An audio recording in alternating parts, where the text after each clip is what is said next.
সাবান একটি সাধারণ অথচ অপরিহার্য জিনিস। প্রতিদিন আমরা হাত মুখ ধোয়া, গোসল কিংবা কাপড় পরিষ্কারের জন্য সাবান ব্যবহার করি। কিন্তু কখনো কি ভেবেছেন আমাদের হাতে ধরা সেই ছোট্ট বার বা তরল বোতলের সাবান তৈরি হয় কিভাবে? বিশাল শিল্প কারখানার ভেতরে কাঁচামাল, বিজ্ঞান আর আধুনিক প্রযুক্তির সমন্বয় ঘটিয়ে তৈরি হয় প্রতিদিন কোটি কোটি সাবান। আজ আমরা দেখব ধাপে ধাপে কিভাবে ফ্যাক্টরিতে সাবান তৈরি হয়। সাবান তৈরির ইতিহাস বহু প্রাচীন। প্রাচীন ব্যাবিলন, মিশর ও রোমানরা প্রথম সাবান ব্যবহার করত। তারা পশুর চর্বি ও ছাই থেকে ক্ষার সংগ্রহ করে সেগুলো দিয়ে প্রাথমিক সাবান বানাত। তবে আধুনিক সাবান উৎপাদন শুরু হয় 1800 শতকে, যখন বিজ্ঞানীরা সঠিকভাবে স্যাপনিফিকেশন প্রক্রিয়াটি ব্যাখ্যা করেন। এরপর থেকেই শিল্পায়নের মাধ্যমে সাবান তৈরির পদ্ধতি দ্রুত জনপ্রিয় হয়ে ওঠে। সাবান তৈরির কেন্দ্রে রয়েছে একটি রাসায়নিক প্রক্রিয়া, যার নাম স্যাপনিফিকেশন। এখানে তেল বা চর্বি, যা আসলে ট্রাইগ্লিসারাইড, ক্ষারের সঙ্গে, যেটা সাধারণত সোডিয়াম হাইড্রোক্সাইডের সঙ্গে বিক্রিয়া করে সাবান ও গ্লিসারিন তৈরি করে। গ্লিসারিন একটি মূল্যবান উপজাত, যেটা আলাদাভাবে সংগ্রহ করে কসমেটিক্স ও ওষুধে ব্যবহার করা হয়। এখন আসুন দেখি একটি আধুনিক কারখানায় কিভাবে ধাপে ধাপে সাবান তৈরি হয়। প্রথমেই ফ্যাক্টরিতে আনা হয় প্রধান কাঁচামাল: উদ্ভিজ্জ তেল, নারকেল তেল, পাম অয়েল, অলিভ অয়েল; প্রাণীজ চর্বি, গরু বা ভেড়ার চর্বি; ক্ষার, অ্যালকালি; সোডিয়াম হাইড্রক্সাইড বা তরল সাবানের জন্য পটাশিয়াম হাইড্রক্সাইড; পানি, ক্ষার দ্রবীভূত করার জন্য; আর অ্যাডিটিভস যেমন রং, সুগন্ধি, অ্যান্টিব্যাকটেরিয়াল উপাদান। এই কাঁচামালগুলো বড় স্টোরেজ ট্যাঙ্কে জমা রাখা হয় এবং পরে উৎপাদনের জন্য প্রস্তুত করা হয়। সোডিয়াম হাইড্রক্সাইড একটি শক্তিশালী ক্ষার। ফ্যাক্টরিতে এটিকে বড় ট্যাঙ্কে পানির সঙ্গে মিশিয়ে তৈরি করা হয় ক্ষারীয় দ্রবণ। দ্রবণ তৈরি করার সময় প্রচুর তাপ উৎপন্ন হয়, তাই নিরাপত্তা ব্যবস্থা কঠোরভাবে মানা হয়। এই ক্ষারীয় দ্রবণই পরবর্তী ধাপে তেলের সঙ্গে প্রতিক্রিয়া করে সাবান তৈরি করবে। তেল বা চর্বি এবং ক্ষারীয় দ্রবণ বড় বড় স্টেনলেস স্টিল রিঅ্যাক্টরে ঢালা হয়। রিঅ্যাক্টরের ভেতরে মেশানো ও উত্তাপের মাধ্যমে শুরু হয় স্যাপনিফিকেশন প্রক্রিয়া। কয়েক ঘন্টা ধরে এই বিক্রিয়া চলে, যতক্ষণ না তেল পুরোপুরি সাবান ও গ্লিসারিনে রূপান্তরিত হয়। এর ফলে তৈরি হয় একটি ঘন সাবানের পেস্ট। স্যাপনিফিকেশন শেষে মিশ্রণে গ্লিসারিন থাকে।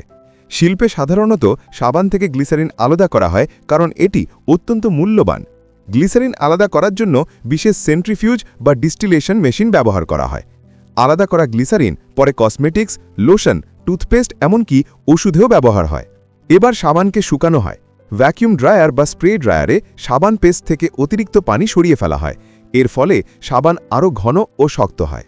শুকানো সাবানের সাথে এখন যোগ করা হয় সুগন্ধি, ল্যাভেন্ডার, লেমন, স্যান্ডেলউড ইত্যাদি; রং, প্রাকৃতিক বা কৃত্রিম রঙুন পদার্থ; বিশেষ উপকরণ, অ্যান্টিব্যাকটেরিয়াল এজেন্ট, ময়েশ্চারাইজার যেমন অ্যালোভেরা, গ্লিসারিন ইত্যাদি।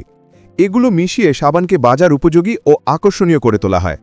এবার সাবানকে নির্দিষ্ট আকারে আনা হয়। বড় মেশিন সাবান পেস্টকে চাপ দিয়ে লম্বা স্ট্রিপের আকারে বের করে। পরে সেটি স্বয়ংক্রিয় কাটার দিয়ে ছোট ছোট বারে কেটে ফেলা হয়। প্রতিটি সাবানের গায়ে ব্র্যান্ডের নাম বা লোগো ছাপানো হয়। এর জন্য বিশেষ স্ট্যাম্পিং মেশিন ব্যবহার করা হয়, ফলে সাবানের ওপর সুন্দরভাবে কোম্পানির নাম দেখা যায়। কাটা সাবানগুলো কিছু সময় শুকিয়ে রাখা হয়, এতে সাবান আরও শক্ত ও দীর্ঘস্থায়ী হয়। সবশেষে সাবানগুলো মোড়ানো হয় সুন্দর প্যাকেটে।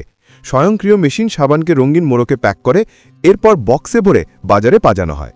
ইন্ডাস্ট্রিতে সাবান তৈরি হলে তা বাজারে ছাড়ার আগে কঠোর মান নিয়ন্ত্রণ পরীক্ষার মধ্যে দিয়ে যেতে হয়। পিএইচ টেস্ট, যাতে সাবানের পিএইচ ত্বকের জন্য নিরাপদ থাকে, সাধারণত 9 থেকে 11। ফোমিং টেস্ট, সাবান কতটা ফেনা তৈরি করে। হার্ডনেস টেস্ট, সাবান কতটা শক্ত ও টেকসই। মাইক্রোবিয়াল টেস্ট, বিশেষ করে তরল সাবানের ক্ষেত্রে ব্যাকটেরিয়া বৃদ্ধির পরীক্ষা। বার সাবান বনাম তরল সাবান। বার সাবান সোডিয়াম হাইড্রোক্সাইড দিয়ে তৈরি হয়, শক্ত হয়, সহজে সংরক্ষণ করা যায়। তরল সাবান পটাশিয়াম হাইড্রোক্সাইড দিয়ে তৈরি হয়, তরল আকারে থাকে, প্রিজারভেটিভ বেশি প্রয়োজন হয়। সাবান সাধারণত বায়োডিগ্রেডেবল, অর্থাৎ পরিবেশে সহজে মিশে যায়। তবে পাম অয়েল ব্যবহারের কারণে বন ধ্বংসের সমস্যা তৈরি হয়। তাই অনেক কোম্পানি এখন টেকসই উৎস থেকে কাঁচামাল সংগ্রহ করছে। ফ্যাক্টরিতে সাবান তৈরির প্রক্রিয়াটি শুধু একটি রাসায়নিক প্রক্রিয়াই নয়, বরং আধুনিক প্রযুক্তি, নিরাপত্তা ও মান নিয়ন্ত্রণের সমন্বয়।